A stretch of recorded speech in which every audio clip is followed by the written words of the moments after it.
You know, sometimes a single piece of art can tell a story that's as deep and as layered as an entire book. In this explainer, we're going to do just that. We're going to unpack the incredibly dense symbolism of one single image, a kind of prophetic canvas that depicts a nation at a serious crossroads. So here it is. At first glance, it almost looks like a modern stained glass window, doesn't it? It's this tapestry of icons and events we all recognize. It's really a visual puzzle, where every single element feels like it's been placed there for a very specific reason, to tell a much bigger, much more complicated story. And that's the real question, isn't it? What is it actually trying to say?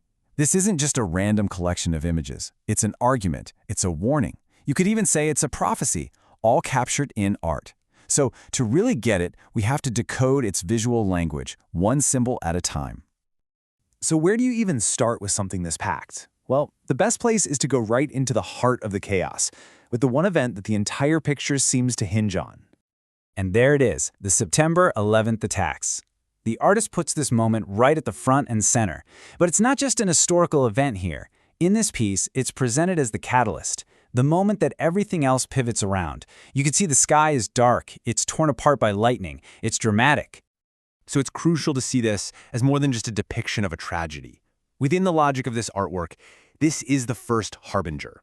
It's the initial crack in the nation's foundation. And that stormy, dark backdrop, that's there to suggest this is a moment of profound, almost supernatural significance. As you're about to see, everything else in the image basically radiates out from this single central event. And you can literally see how that energy spreads. Just look at the map of the United States. It's not just sitting there peacefully. It's getting battered by a massive hurricane from one side and struck by lightning from above. And it all seems to stem from that one central point of disaster. Right, so in the story this piece is telling, these storms aren't just random weather patterns. They're being portrayed as the next wave of harbingers, these escalating signs that are building on that initial breach.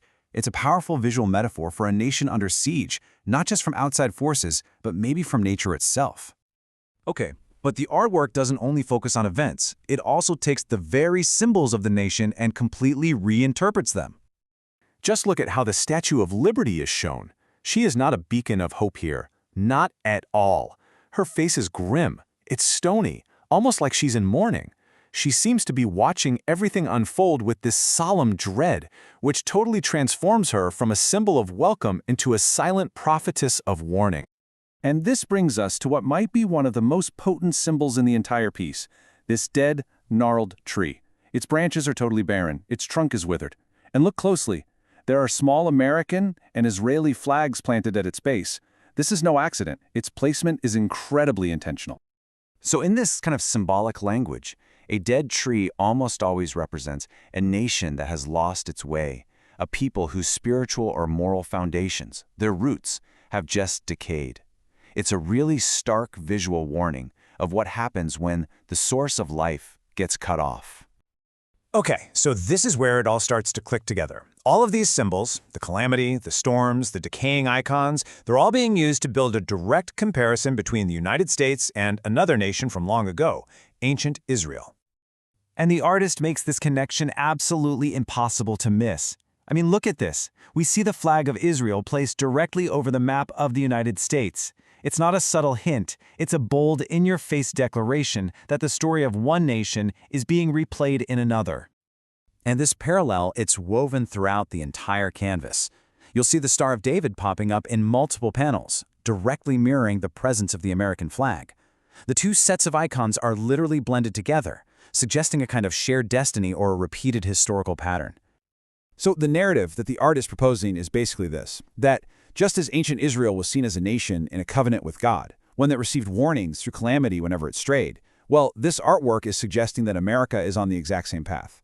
It's arguing that the disasters we see aren't random, but part of a very old, ancient pattern of judgment. All right, now that we've kind of decoded the individual pieces of the puzzle, let's step back and look at the complete story, the full, woven warning that the artist has created here. So look at it again now, with all that in mind. Do you see how it all connects? You've got the central attack, the storms battering the land, the sad national symbols, that dead tree, and that constant overlay of ancient iconography. It's not just a collection of images anymore, is it? It's a single, cohesive, and pretty challenging story.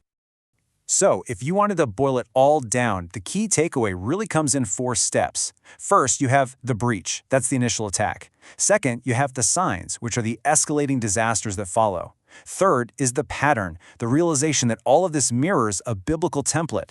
And finally, you have the choice, where the nation's future hangs in the balance, caught between these symbols of decay and the potential for renewal. And that really leaves us with a final thought to chew on.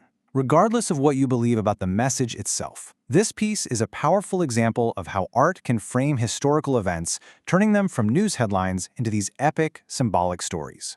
It really makes you wonder, how much does this kind of art influence not just how we see our present, but how we end up remembering our past?